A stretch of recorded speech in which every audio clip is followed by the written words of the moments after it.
primer par craneal o nervio olfatorio es un nervio de tipo sensorial. Los nervios olfatorios transmiten información del olfato por medio de la lámina cribosa del etmoides hacia los bulbos y fascículos olfatorios, y a su vez se dirigen a la corteza olfatoria en el lóbulo temporal. Su origen real son las células de la mucosa olfativa y su origen aparente es la cara inferior del bulbo olfatorio.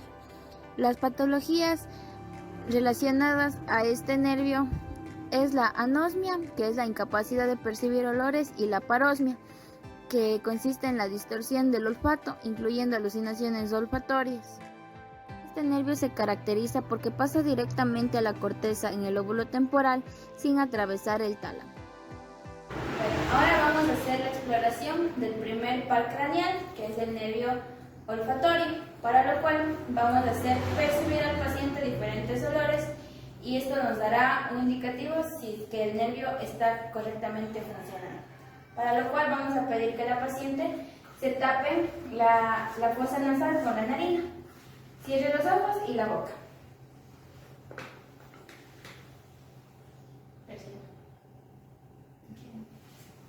¿Qué es? Café.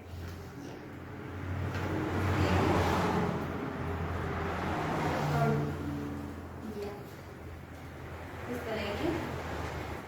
Cebolla. Ya. El mismo procedimiento vamos a hacer con la siguiente fosa nasal. Se puede tapar la nariz, y cerrar los ojos y la boca. Vamos nuevamente. Café.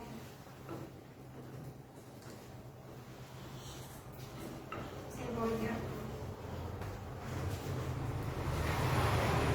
Alcohol.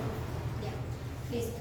La paciente dijo todos los olores correctos, entonces podemos verificar que su nervio olfatorio está funcionando correctamente. El nervio óptico es de tipo sensorial, es el segundo par craneal y es el encargado de transmitir la información visual desde la retina hasta la cisura calcarina del lóbulo occipital. Su origen real es la capa de células ganglionares de la retina y su origen aparente es el globo ocular.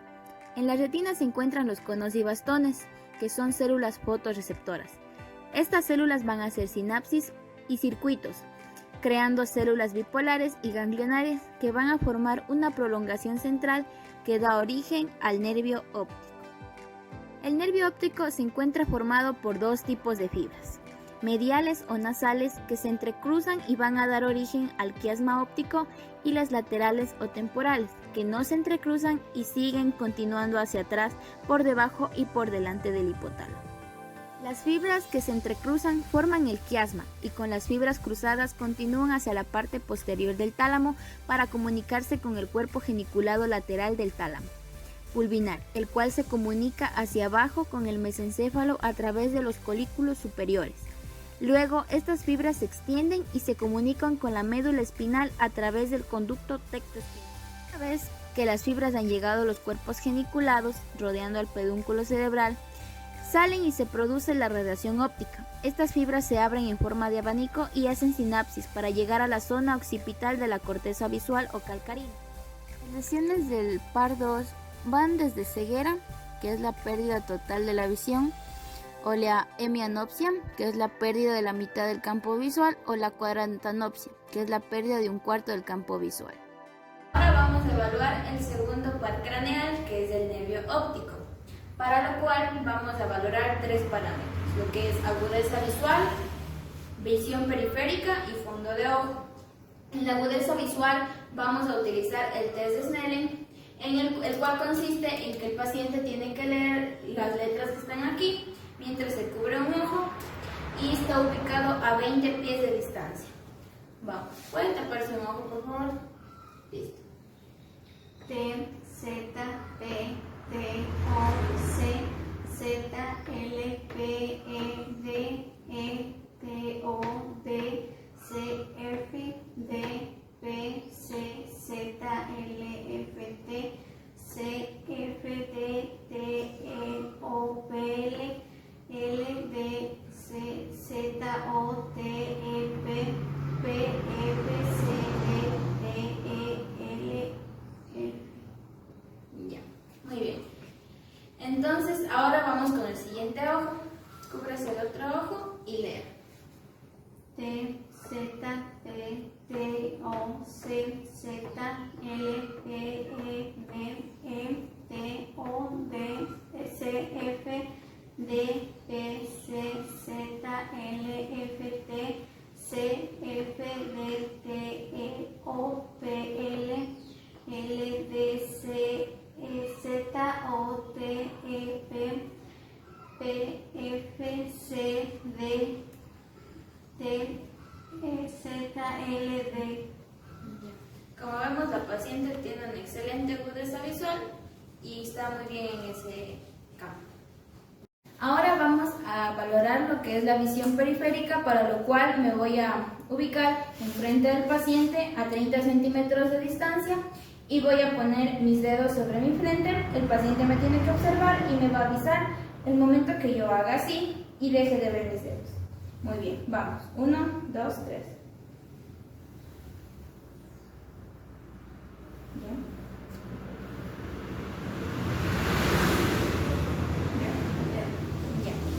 Muy bien. Entonces, después, ¿dónde dejo de ver mis dedos? Acá. Ya. Entonces vemos que el paciente tiene una excelente visión periférica, dado que la visión periférica normal en los humanos es de 180 grados.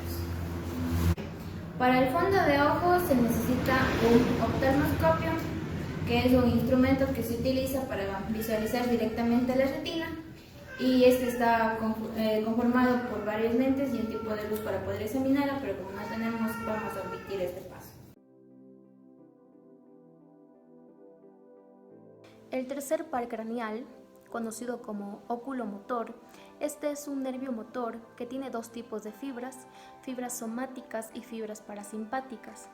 Su origen real es en el tegmento mesencefálico, a la altura de los colículos superiores, y a este nivel se va a encontrar el núcleo motor principal de este nervio. También posee un núcleo accesorio parasimpático que corresponde al núcleo de Edinger-Weisberg. Este núcleo de Edinger-Weisberg se va a ubicar por detrás del núcleo motor principal del nervio oculomotor. Entonces, el nervio oculomotor va a emerger por la fosa interpeduncular, va a continuar su trayecto y se va a dirigir hacia la órbita. Posteriormente va a atravesar por la hendidura esfenoidal. Y a esta altura se va a dividir en dos ramas muy importantes, una rama superior y una rama inferior. La rama superior para el músculo recto superior del ojo y el músculo elevador del párpado superior. Y la rama inferior para el músculo recto interno, recto inferior y el músculo oblicuo medio. Las fibras parasimpáticas provenientes netamente del núcleo de Edinger-Weisberg, estas fibras van a hacer sinapsis a la altura del ganglio ciliar y posteriormente se van a dirigir a los músculos intrínsecos del ojo. Estas ramas van a llegar hasta el músculo ciliar del ojo y el músculo esfínter de la pupila.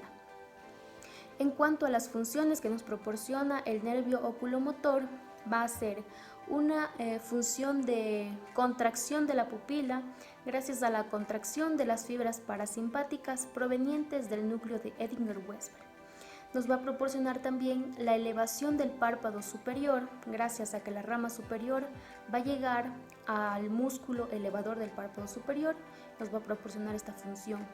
También va a permitir los movimientos oculares y la acomodación del ojo.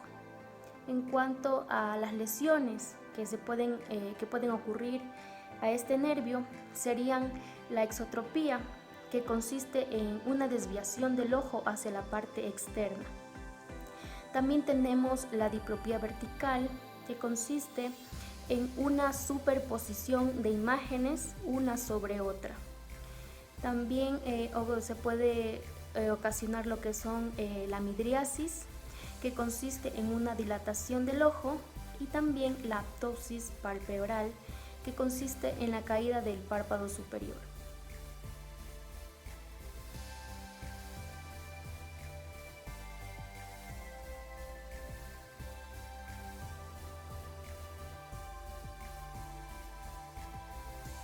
El cuarto par craneal, conocido como patético o troclear, Su origen real será en el tegmento mesencefálico a nivel de los colículos inferiores. Su origen aparente será por debajo de los colículos inferiores, se va a dirigir hacia la órbita y en este trayecto va a atravesar la hendidura esfenoidal. Este nervio va a inervar al músculo oblicuo mayor y este músculo se va a encargar netamente de la rotación interna del ojo, además de la presión del globo ocular. En cuanto a las lesiones que se pueden ocasionar en este nervio, es la hipertropía, que consiste en un estrabismo de la vista, permitiendo que el ojo se dirija hacia arriba. Y también se va a ocasionar una diplopía vertical, que consiste en una visión doble de imágenes, una sobrepuesta de otra.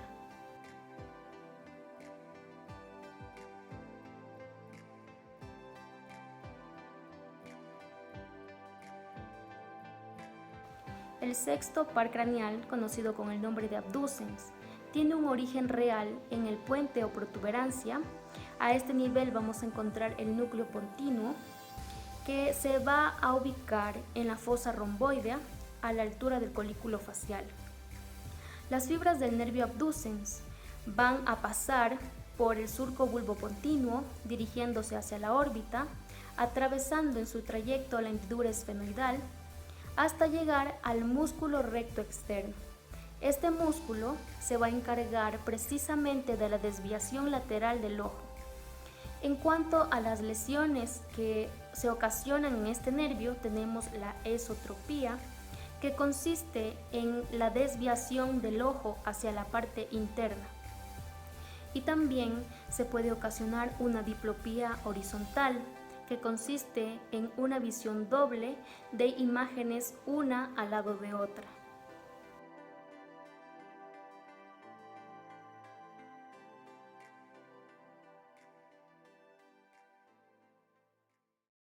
La evaluación de los pares craneales 3, 4 y 6 se realiza una exploración física en conjunto, debido a que estos se encuentran inervando músculos extraoculares y de esta manera me van a permitir identificar cierto tipo de patologías que se van a efectuar de acuerdo a la función que esto nos proporciona. Para empezar con la exploración física de estos, voy a iniciar con una evaluación intrínseca e extrínseca. La valoración extrínseca consiste en identificar la apertura palpebral y los movimientos oculares. En la apertura palpebral voy a poder identificar que el párpado superior no se encuentre caído, debido a que este de manera normal debe simplemente cubrir la parte de la iris, más no la pupila. En los movimientos oculares voy a poder identificar que los ojos se encuentren centrados y me voy a ayudar de este lapicero. Le voy a pedir a mi paciente que observe fijamente la tapa de este y que continúe con los movimientos que va a realizar.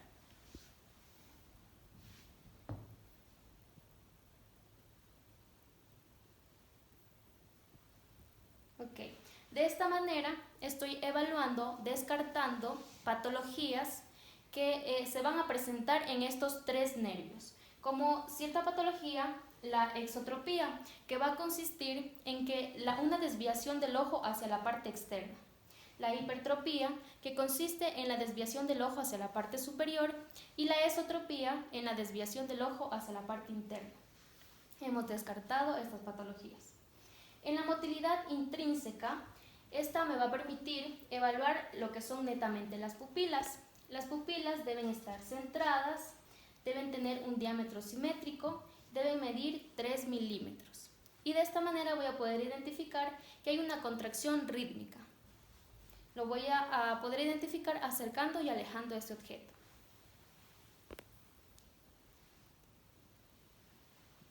Muy bien.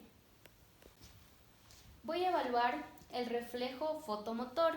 Para esto necesito que el cuarto se encuentre oscuro y voy a proporcionarle a mi paciente con un ojo tapado, que se pueda tapar el ojo derecho por favor, y le voy a proporcionar luz para poder identificar la contracción o dilatación de la pupila.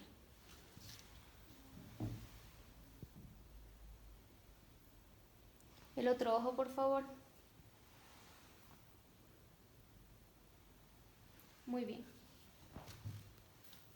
Voy a efectuar la evaluación del reflejo de acomodación. Este reflejo consiste que al momento de mi paciente ver un objeto lejano, las pupilas se van a dilatar y al momento de ver un objeto cercano, las pupilas se van a contraer.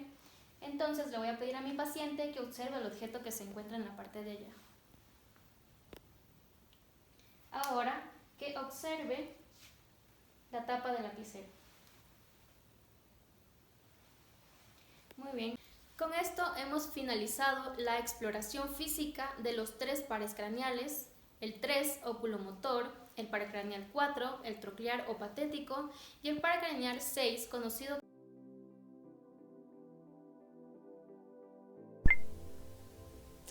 Mi nombre es Bernardo Andrade, soy estudiante de la Universidad Católica de Cuenca. A continuación les voy a hablar sobre el nervio trigémino o quinto par craneal. Este nervio está formado por la unión de una raíz delgada motora, que es interna, y otra gruesa sensitiva, externa. Es un nervio mixto con un vasto recorrido en el cráneo, cuya responsabilidad es recoger la sensibilidad de la cara, el cuero cabelludo y de estructuras profundas como la dura madre, así como la inervación motora al aparato de la masticación. Esta función mixta, motora y sensitiva se consigue gracias a la emisión de 3 troncos nerviosos. Tenemos al nervio oftálmico o B1, al nervio maxilar o B2 y por último al nervio mandibular o B3. En cuanto al nervio oftálmico o B1, es la rama que atraviesa la hendidura esfenoidal por la fisura orbitaria superior, para de esta manera pasar a la cavidad orbitaria. Provee la información sensorial del cuero cabelludo y frente, párpado superior, la córnea, la nariz, la mucosa nasal, los senos frontales y unas partes de las meninges. Por segundo tenemos el nervio maxilar o B2. Esta es la rama que atraviesa el agujero redondo mayor para pasar a la fosa pterigomaxilar. Esta provee información sensitiva sobre el párpado inferior, la mejilla, la nariz, el labio superior, los dientes superiores, la mucosa nasal, el paladar, el techo de la faringe y los senos maxilar, etmoidal y esfenoidal. Por último tenemos al nervio mandibular o B3. Esta es la rama que sale por el agujero oval para así pasar a la fosa cigomática. Se le considera un nervio mixto somático. Por sus filetes sensitivos tiene bajo su dependencia la sensibilidad de la cara y la mitad anterior de la cabeza. Por sus filetes motores inerva a 8 músculos, incluyendo los músculos masticadores. La raíz delgada con función motora se incorpora en su totalidad al nervio mandibular o B3. Por otro lado, la raíz gruesa, con una función sensitiva, tras formar el ganglio de Gasser, se subdivide en 3 ramas: los nervios oftálmico, maxilar superior y mandibular, y así transportarán el estímulo sensitivo a casi todas las estructuras de la cavidad bucal, a excepción del tercio posterior de la lengua y del paladar blando, donde también vendría a participar el nervio glosofaringeo. También a la mayor parte de la cara y a las articulaciones temporomandibulares. En cuanto al recorrido, vamos a hablar que el nervio trigémino se origina en la fosa posterior en el tronco encefálico. De aquí realiza un largo y complejo trayecto hasta su territorio de distribución. Tiene su origen aparente en la cara anterior de la protuberancia y después de dar un trayecto intracraneal donde recibe el nombre de plexus triangularis, da lugar al ganglio semilunar o más conocido como ganglio de Gasser. Este ganglio se encuentra a un receptáculo de la fosa craneal media, conocida como la cavidad de Meckel, reposando encima de la cara superoanterior del peñasco del hueso temporal. Sus ramificaciones aprovechan orificios en la base del cráneo para salir de él. El nervio oftálmico, gracias a la hendidura esfenoidal, penetra en la órbita. El nervio maxilar superior llega a la fosa pterigopalatina aprovechando el agujero redondo mayor. Y por último, el nervio maxilar inferior se vale del agujero oval para acceder a la fosa infratemporal. A continuación, veremos cómo se realiza la valoración en un paciente.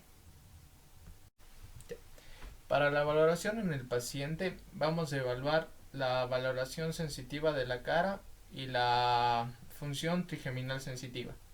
En cuanto a la valoración sensitiva de la cara, vamos a utilizar ya sea un imperdible con los extremos agudo y romo o un arete que también nos puede servir fácilmente.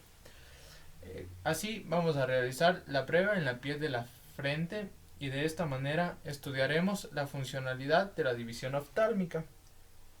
Ya, por otra manera, en las mejillas, situadas sobre la prominencia maxilar, aquí evaluaremos la funcionalidad de la división maxilar. Y por último, en la barbilla estaremos evaluando la función de la división mandibular, o B3.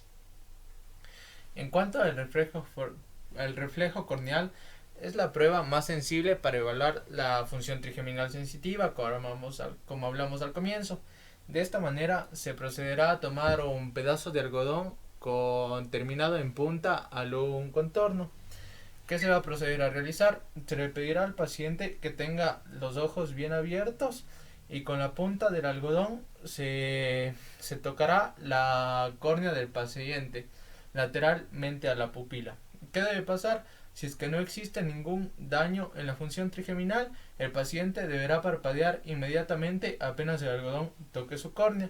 De esta manera, si es que el paciente no parpadea, significa que puede estar dañada la función trigeminal sensitiva. Como pudimos ver, el paciente parpadeó. Esto quiere decir que su función trigeminal sensitiva está muy bien de acuerdo a la prueba realizada en la córnea. Nervio 7 o nervio facial.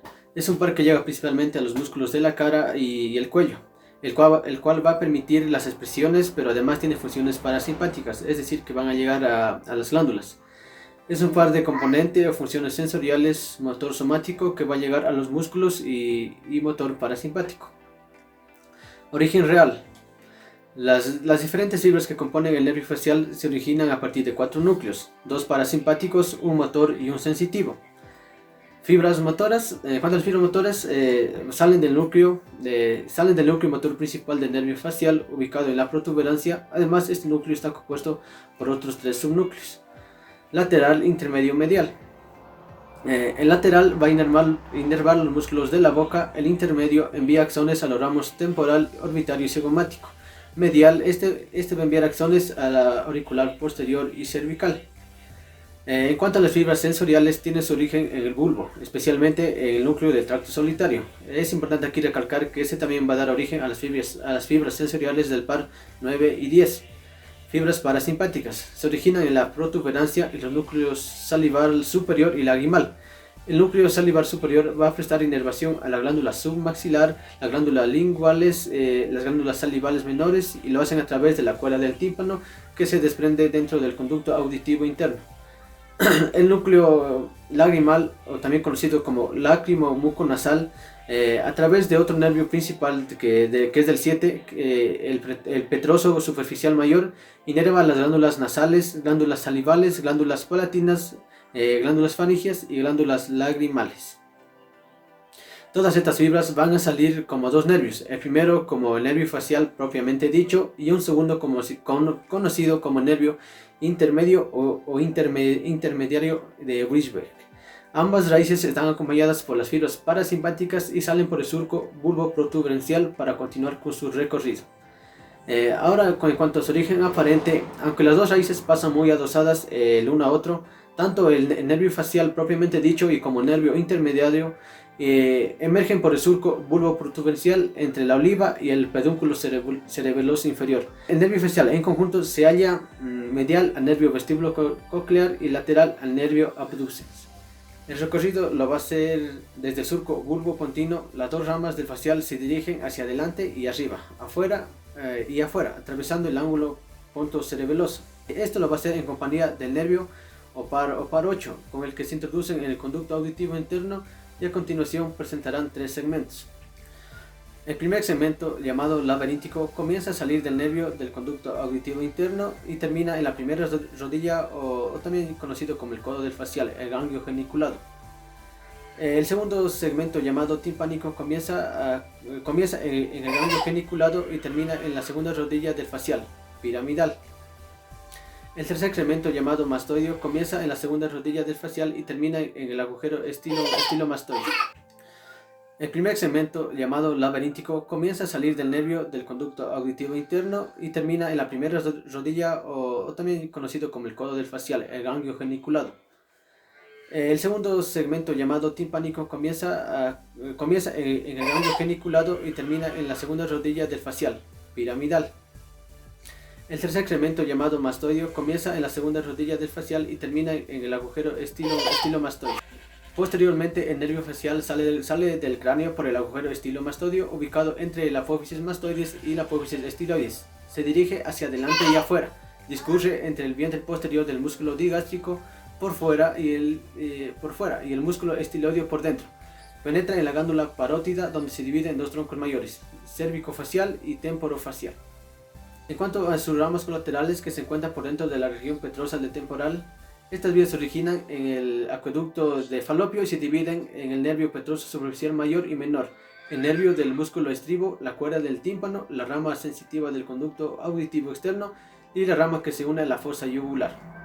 En cuanto a sus ramas colaterales localizadas afuera de la porción petrosa, una rama se une al glosofaringio, las otras son destinadas a la aurícula posterior, el músculo estiloideo, el digástrico y a la lengua. Ramas terminales están diseñadas para inervar a los músculos del cráneo, cara y cuello. En cuanto a su función, podemos decir que tiene funciones motoras de inervación de los músculos de la cara y cuello, funciones parasimpáticas para la estimulación de diferentes glándulas como lo son las sublinguales, lagrimal, entre otras, y finalmente la función sensitiva principal para la gustación de los 2 tercios anteriores de la lengua.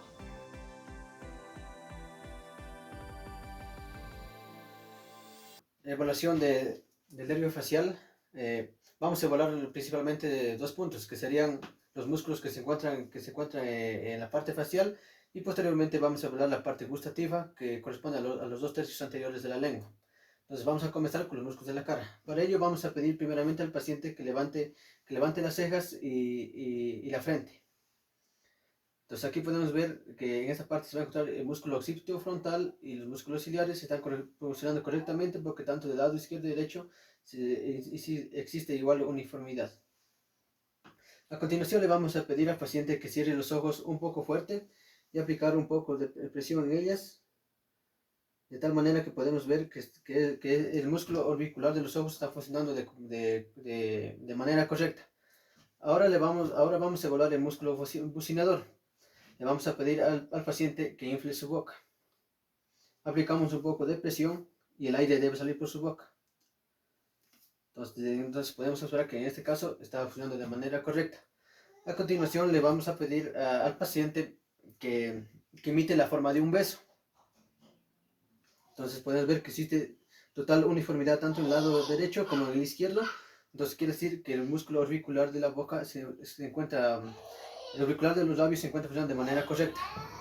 Finalmente, el último músculo a evaluar es el músculo cigomático. Entonces vamos a pedir al paciente que nos indique los dientes.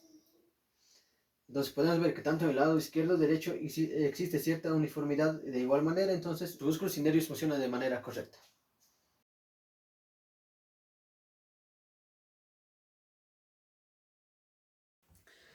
Nervio vestíbulo coclear o par 8. Este nervio está formado por 2 nervios propios, el nervio coclear, que transporta la información sobre el sonido, y el nervio vestibular, que transporta la información sobre el equilibrio.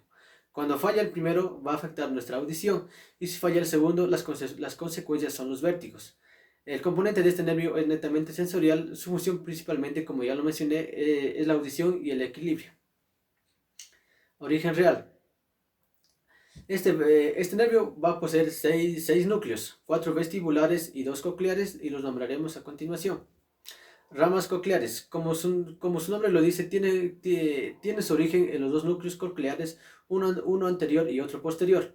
Luego estas fibras se dirigen al lóbulo temporal, el cual es el encargado del análisis de la audición. Además, estas fibras están relacionadas con el ganglio de Corti ubicado en la cóclea del oído interno. Ramas vestibulares. Se originan en los 4 núcleos vestibulares: lateral, medial, superior e inferior. Este en cambio se encuentra relacionado con el ganglio vestibular o de Scarpa, ubicados en los conductos semicirculares sáculo y utrículo.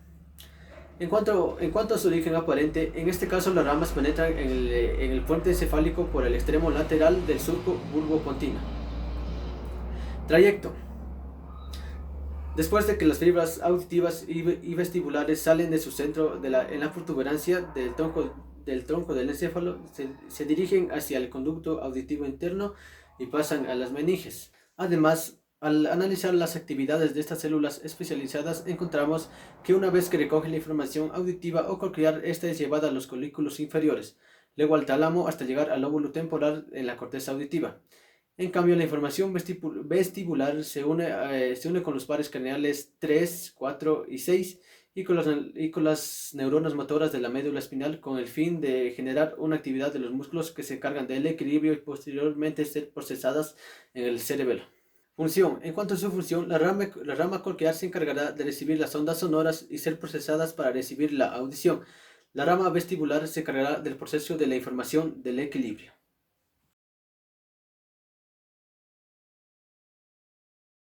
Para la evaluación del par craneal número 8 o vestíbulo coclear, como ya lo revisamos, este va a cumplir tanto funciones auditivas y del equilibrio. Vamos a iniciar con las evaluaciones primeramente auditivas. Para la primera prueba vamos a pedir al paciente que cierre los ojos y voy a realizar sonidos en cualquier parte de su oído y el paciente tiene que identificar en qué lugar fue. ¿En qué lugar escuchó? Derecha, ¿En qué lugar escuchó? izquierda, Entonces ya abre los ojos. El paciente logró identificar en qué lado se encontraba el sonido, entonces está escuchando de manera correcta. Para la segunda prueba me voy a alejar de una cierta distancia de aproximadamente unos 5 metros y voy a hablar con voz suave y le voy a realizar una pregunta. ¿Qué día es hoy? miércoles, Bien, el paciente pudo escuchar muy bien a una cierta distancia, entonces también está funcionando de manera correcta el nervio coclear. Para la siguiente prueba vamos a utilizar un instrumento llamado el diapasón. En este caso hemos improvisado ya que no podemos conseguirlo en ninguna de las farmacias. Entonces la primera prueba es la prueba de Rinner, en la cual en el diapasón se realiza una cierta vibración y lo vamos a colocar en la apófisis mastoide y se le pide al paciente que nos diga cuándo deja de sentir la vibración. Ese consiste en la prueba de Rinner. Y si el paciente logra percibir cuando termina la vibración, quiere decir que está funcionando de manera correcta. La siguiente prueba con el diapasón es la prueba de Weaver, en la cual vamos a realizar vibración en el diapasón y lo vamos a colocar por encima, en el centro de la frente. El paciente sano tendría que recibir la vibración de igual manera, tanto en el lado derecho como en el lado izquierdo. Ahora, para evaluar la parte gustativa del paciente, vamos a utilizar dos sustancias o elementos, que sería la sal y el azúcar. Entonces también vamos a utilizar lo que serían bajalenguas. Para esta evaluación le vamos a pedir al paciente que saque su lengua y vamos a colocar en su parte central un poco de esta sustancia. Y le pediremos que nos diga qué sabor identificó. ¿Qué sabor identificó? dulce, Dulce, entonces quiere decir que está de manera correcta. Ahora vamos a colocar la misma sustancia pero en la parte lateral. ¿Qué sabor identificó? dulce, Identificó el mismo sabor, por ende, entonces quiere decir que sí, que está de manera correcta. Ahora vamos a continuar con la siguiente sustancia y vamos a hacer el mismo procedimiento. Picamos primeramente en la parte central de la lengua. ¿Qué sabor identificó? salado, Ahora colocamos en la parte lateral de la lengua. ¿Qué sabor identificó? igual salado. Pudimos observar, este paciente puede identificar ambos sabores, por ende podemos decir que los nervios gustativos están funcionando de manera correcta. Muy bien, a continuación, para evaluar el nervio vestibular que corresponde al equilibrio, vamos a realizar la prueba llamada la prueba de Babinski-Will, en la cual le vamos a pedir al paciente que cierre los ojos y dé 5 pasos hacia el frente y luego hacia atrás. Adelante. Ahora hacia atrás. Bien, como podemos observar, este paciente se encuentra realizando la prueba de manera correcta, y ahora vamos a realizar una simulación de cómo lo haría una persona que va a tener una cierta patología en este nervio. Adelante. Entonces, como podemos observar, un paciente con una patología va a realizar los pasos de un lado hacia otro, o va a ir y no va a ir en una línea recta. A continuación, la siguiente prueba vestibular consiste en la prueba de Romberg, en donde el paciente tiene que estar 30 segundos de manera firme, y en caso de que no lo esté, va a tener problemas en este nervio. Entonces vamos a iniciar, vamos a pedir al paciente que coloque un pie delante de otro, se suelten las manos y se relaje, y vamos a controlar a continuación 30 segundos, y debería quedarse de manera uniforme.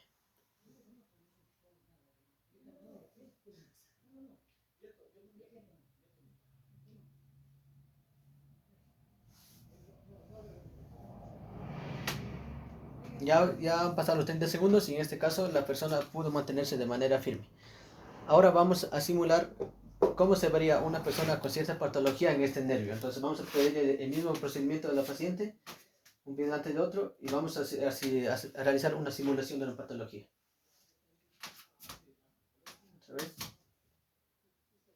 Entonces, como podemos observar, una cierta patología que posee un paciente, este va a querer desviarse o caerse hacia un lado.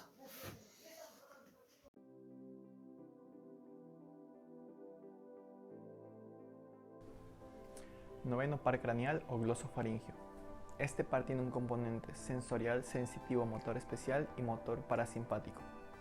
También tiene un origen real y un origen aparente. En cuanto al origen real, tiene núcleos ubicados en el bulbo raquídeo. Estos núcleos son el núcleo ambiguo, el núcleo del tracto solitario, el núcleo salivatorio inferior y el núcleo paramediano posterior. El origen aparente es en el surco retroolivar. Entre sus funciones tenemos la gustación del tercio posterior de la lengua, la sensibilidad de la faringe e inerva a la glándula parótida. A continuación realizaremos la valoración del noveno par craneal.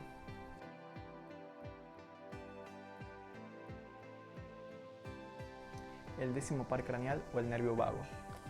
Este par tiene un componente sensorial, sensitivo, somático y visceral, motor especial y motor parasimpático. En cuanto al origen real, tiene núcleos ubicados en el bulbo raquídeo. Estos núcleos son el núcleo dorsal del vago, el núcleo ambiguo, el núcleo del tracto solitario y el núcleo gustativo. En cuanto al origen aparente de este par, va a estar ubicado en el surco retroolivar.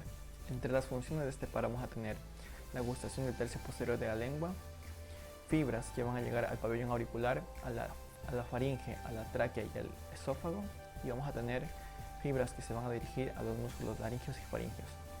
A continuación realizaremos la valoración del décimo par craneal.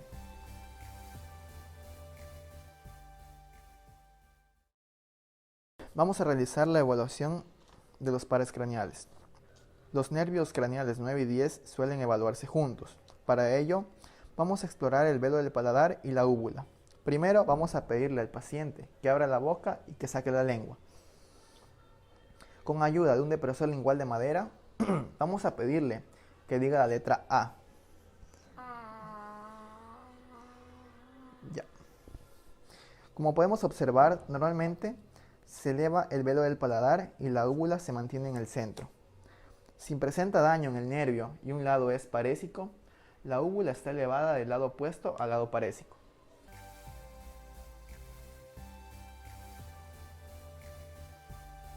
Un décimo par craneal, también conocido como nervio espinal o nervio accesorio. Este está formado por la unión de dos raíces, una raíz espinal y otra neurocraneal, y tiene como función principal la de inervar los músculos esternocleidomastoideo y el músculo trapecio. En su origen real consta de dos núcleos, un núcleo vulvar y un núcleo medular. El núcleo vulvar, que está situado en las células de la porción inferior del núcleo ambiguo, y el núcleo medular, que está situado en la parte externa del asta anterior de la porción superior de la médula cervical. Este también consta de un origen aparente. En el origen aparente, los ramos vulvares emergen del surco colateral posterior de la médula oblongada por debajo del nervio neumogástrico, en tanto que los ramos medulares emergen del surco colateral posterior de la médula oblonga. Una vez formado, este nervio emerge del cráneo a través del agujero rasgado posterior en conjunto con los nervios vago y nervio glosofaríngeo. Trayecto. Una vez fuera de la cavidad craneal, este se divide en dos ramas, una rama interna y una rama externa. La rama interna que contiene todas las fibras de origen vulvar y que termina uniéndose al ganglio plexiforme del vago. Y la rama externa que desciende y ocupa el espacio maxilofaringeo y termina inervando el músculo esternocleidomastoideo y el músculo trapecio. A su vez, este da tres ramas terminales, que son, primero, la rama anastomótica para el 10º par craneal. Segundo, los nervios del esternocleidomastoideo que se originan por una asa formada por la anastomosis del 11º par craneal con la respectiva rama del plexo cervical profundo. Y tercero, el nervio del músculo trapecio. El nervio espinal o accesorio, como mencioné anteriormente, tiene una función motora y va a influir principalmente en lo que son en los músculos esternocleidomastoideo y en el músculo trapecio. Para su exploración física vamos a dividir en dos segmentos. Primero vamos a evaluar el músculo trapecio y para ello le vamos a pedir al paciente que eleve los hombros. Eleva, por favor. Baja. Eleva. Ya, para corroborar que el paciente no presenta ninguna patología, voy a ejercer una presión sobre sus hombros. Como podemos observar, el paciente está en perfectas condiciones. En segundo lugar, vamos a valorar lo que es el músculo esternocleidomastoideo, para lo que le vamos a pedir al paciente que haga movimientos rotatorios de la cabeza de izquierda hacia la derecha. Para corroborar esto, voy a ejercer una contrapresión. Como podemos observar, el músculo está funcionando correctamente. ¿Al otro lado? Como podemos observar, el paciente está correcto.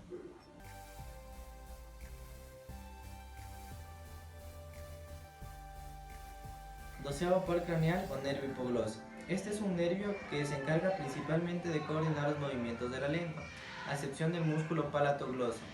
Tiene su origen real en el núcleo motor del 12, que está situado en la pared dorsal de la médula oblonga, situado a ambos lados de la línea media en la mitad inferior del piso del cuarto ventrículo, y tiene su origen aparente en el surco preolivar, entre la pirámide y la oliva vulvar. Es aquí donde emerge como fibrillas consecutivas que posteriormente forman el tronco nervioso. Trayecto. El nervio hipogloso emerge exclusivamente como un nervio motor y abandona el cerebro por medio del conducto hipogloso, y es a su salida que una rama del plexo cervical se le une. Esta rama lleva información de las fibras motoras de los nervios espinales de C1 y C2, además de fibras sensitivas de los ganglios espinales de C2. Tras su salida de dicho conducto, este se sitúa en el espacio retroestilio y desciende hacia adelante situándose medialmente a la yugular interna y lateralmente a la carótida interna y nervio vago. Rodea después la cara lateral de la carótida externa y llega hasta el ángulo de la mandíbula, apoyándose sobre la superficie del músculo hiogloso, pasando así profundo a la glándula sublingual y posteriormente asciende en dirección a la punta de la lengua. A lo largo de su trayecto, el nervio hipogloso deja 6 ramas terminales, que son la arteria meningia, la raíz superior del asa cervical, el nervio del tiroideo, el nervio del hiogloso, el nervio del estilogloso y el nervio genilloide. El 12º par craneal o nervio hipogloso es un nervio motor, y para su exploración física vamos a solicitar al paciente que nos muestre su lengua para nosotros poder determinar si hay la presencia de malformaciones, fasciculaciones, debilidad o atrofia. La lengua, por favor. Ya. Para corroborar esto, vamos a solicitar al paciente que mueva la lengua, que haga movimientos de adentro hacia afuera lo más rápido que pueda. Ya, de la misma manera de la izquierda a la derecha. Ya, como podemos observar, el paciente está correctamente bien.